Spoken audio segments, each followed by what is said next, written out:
Good morning, welcome back to my channel Manju's blog.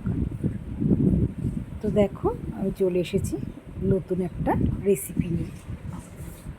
রেসিপিটা নতুন না, তবে আমার ভিডিওটা নতুন, ব্লগটা নতুন, সেই জন্য আমি নতুন বললাম। কারণ এই রেসিপিটা অনেকেরই জানা আর অনেকের বাড়িতেই করে। তা আমি একটু রান্না করতে করতে হঠাৎ কি মন গেল, আমি বললাম একটা ভিডিও করে নিই, আমার একটা ব্লগ হয়ে যাবে। তো দেখলে তো এখানে ডিম, আলু, পেঁয়াজ আর ডিমগুলোকে আমি ভেঙে নিয়েছি। এখানে নুন দিয়ে একটু ডিম দুটোকে ফেটিয়ে নেব। অল্প নুন দেব, যাতে নুনটা বেশি না হয়ে যায়, কারণ আমি তো রান্নার মাস্টার, সেই জন্যই অল্প করে নুন দিয়ে ডিমটাকে ভালো করে ফেটিয়ে নিলাম। সবসময় তো একইভাবে ডিম রান্না করে খাই, তা আজকে মনে হলো একটু আলাদা করে করি। তো সেই জন্য ডিমটাকে আমি ভেঙে ফেটিয়ে নিলাম। এবার কড়াতে একটু সামান্য তেল দিয়ে দেবো। আর আমার রান্নায় সব সময়ের জন্য তেল কম পাবে। তেল মশলা আমি খুবই কম খাই, কারণ আমার তেল মশলা রান্না খুব একটা ভালো লাগে না। একমাত্র বিয়েবাড়ি বা কোনো অনুষ্ঠান বাড়ি ছাড়া আমি বাড়িতে যখনই রান্না করি সব সময়ের জন্য তেলটা আমি একদম কম করে দিই। তেল তো বেশি খাওয়া ভালো না, তেল মশলা বেশি খাওয়া একদমই ভালো না। আর এখন যেহেতু আমার অপারেশন হয়েছে, সেই জন্য আমি এখন একটু তেলটা কমই খাই। তেল মশলা ঝাল সব কিছুই আমি একটু কম কম খাই। তো আমার বাড়িতে অতটা অসুবিধা হয় না তেল মশলা কম খাওয়ার জন্য, কারণ আমাদের ঘরের লোকটাও খুব একটা তেল মশলা খেতে পছন্দ করে না বললে ভুল হয়। ও বাইরে গেলে খুবই খায়, বাড়িতে একটু কমই খায়। যেহেতু আমি কম কম করে করি বলে ও কখনো সেটা নিয়ে আমাকে বলে না, ও কম খেয়ে চালিয়ে দেয়। কিন্তু আমার বাপের বাড়ি গেলে, আমার বোনেদের বাড়ি গেলে, তখন বাবু রসিয়ে রসিয়ে খেতে খুব পছন্দ করে। তো যাই হোক, দেখো আমি এখানে ডিমের অমলেটটা করে নিচ্ছি। একটু ঘুরিয়ে ঘুরিয়ে, যেহেতু দুটো ডিম আর কড়াটা আমার ছোট, সেই জন্য আমি একটু ঘুরিয়ে ঘুরিয়ে এটাকে অমলেটটা করে নিলাম। আর পিস পিস করে আমি ওটা কেটে নিব।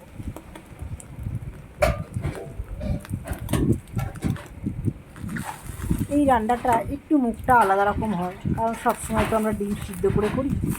এটা একটু অন্যরকমভাবে করে রান্নাটা আমি করবো, তাতে একটু খেতেও ভালো লাগবে আর মুখটাও একটু অন্যরকম হবে।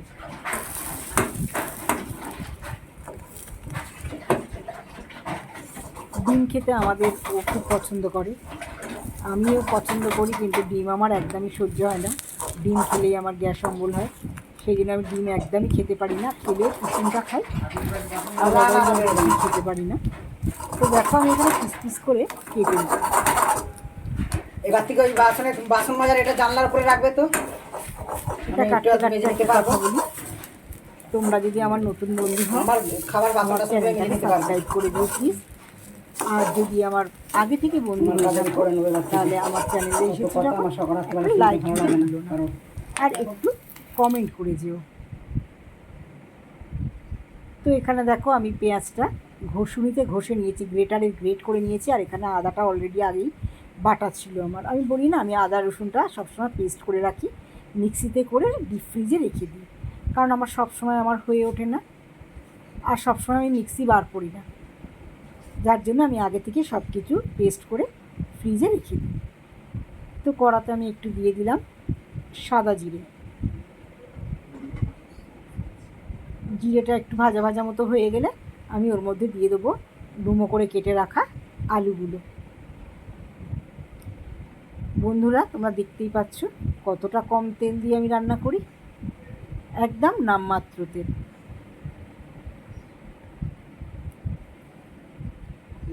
এইতেই আমি আলুটা ভালো করে ভেজে নেব। আর পাশে রেখে দিয়েছি ডিম ভাজাগুলো।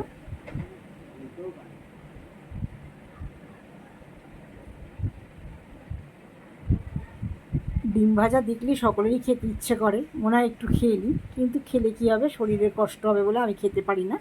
তো এখানে দেখো আলুটা আমার লাল লাল করে ভাজা হয়ে গেছে।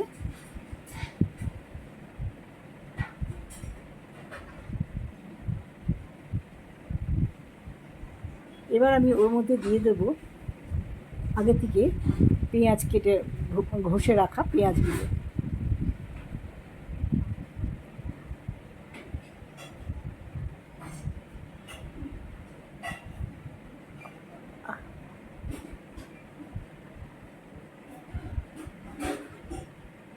পেঁয়াজ রসুন দিয়ে করলে লোকে বলে একটু তেল মশলা বেশি না দিলে ভালো লাগে না। আমরা কিন্তু সব সময় বাবা তেল মশলা কমই খাই। তো দেখো পেঁয়াজটা একটু লাল লাল করে ভাজা হয়ে গেলে ওর মধ্যে আমি একটু দিয়ে দেবো আদা বাটা, আদা রসুনের পেস্ট, মানে যেটা আমি পেস্ট করে রেখেছিলাম সেটা দিয়ে আমি ভালো করে ভেজে নেবো, মানে কষিয়ে নেবো।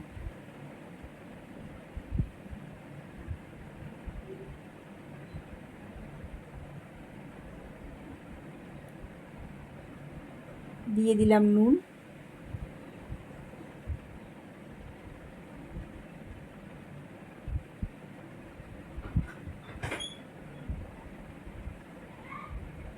ভালো করে মশলাটা ভাজতে হবে, এটা ঠিক কথা। তার জন্য দেখো যেহেতু আমি মশলা কম খাই, আমি সব সময় কী করি বলো তো, গ্যাস খুব কমিয়ে দিয়ে রান্না করি, একদম স্টিমে দিয়ে আমি রান্নাটা করি। এইভাবে আমি কিছুক্ষণ নেড়ে নেড়ে মশলাটা কষিয়ে নেব।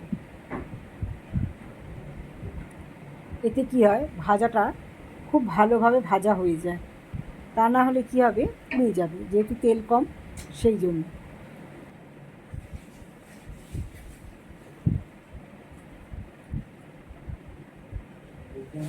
তো এবার দেখো ভালো করে আমি ওটাকে আরও ভালো করে কষিয়ে নেব, যাতে মশলার কোনো গন্ধ না থাকে।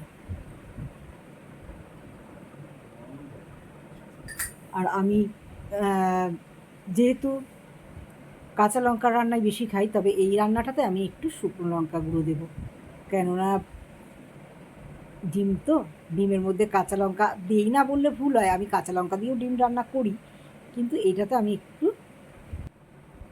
একটু লাল লঙ্কার গুঁড়ো দেব।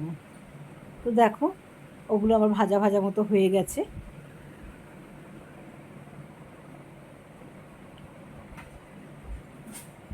আমি ওর মধ্যে একটু সামান্য জল দিয়ে আর একটু ভেজে নিচ্ছি।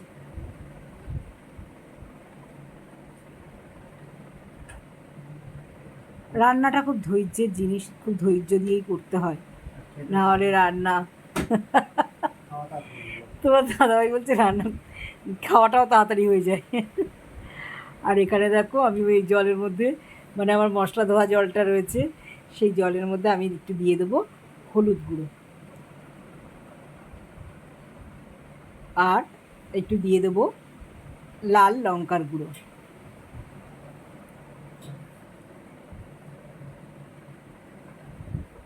তাতে কি কালারটা একটু ভালো হবে সেই জন্য।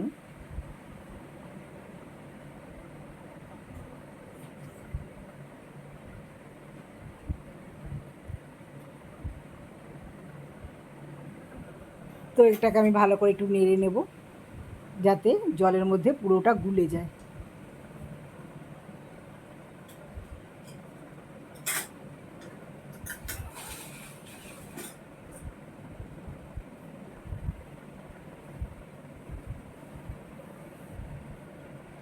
এবার আমি ওই জলটা দিয়ে দেবো আমার আলু কষার মধ্যে।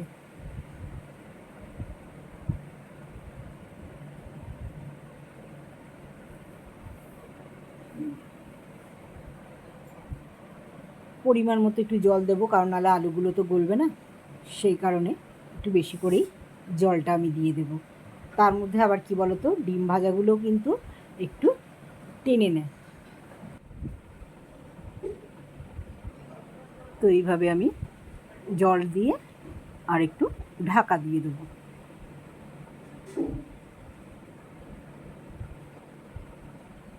তরকারি ঢাকা দিয়ে দিলে একটু কী হয়, তাড়াতাড়ি আলুটা গলে যায়। তো আমি ঢাকা খোলার পরে দেখলাম সত্যি তাই, আলুটা তো গলে গেছে।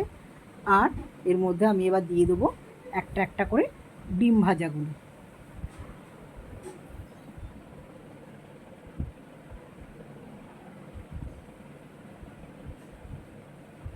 একটু আগেই দেবো, কারণ যাতে ডিমের মধ্যে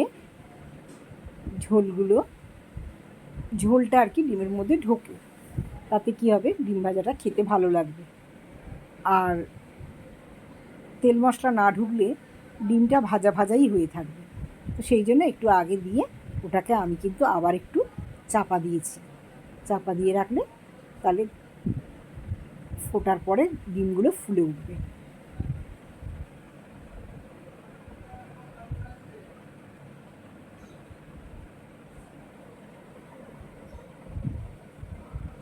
তো দেখো আমার হয়ে গেছে এখানে অমলেটের ঝোল। অমলেট ঝোল হয়ে গেছে আমার। চলো এবার আমি নামিয়ে নেব। তবে একটা জিনিস, আমি গরম মশলাটা দিয়েছিলাম, কিন্তু আমি ওটা স্কিপ করে গেছি তোমাদের দেখাতে। তো চলো আজকে এই পর্যন্ত। সবাই ভালো থেকো, সবাই সুস্থ থেকো। আর আমি এবারে টাটা, বাই বাই। আবার দেখা হবে নতুন একটা ব্লগের সাথে।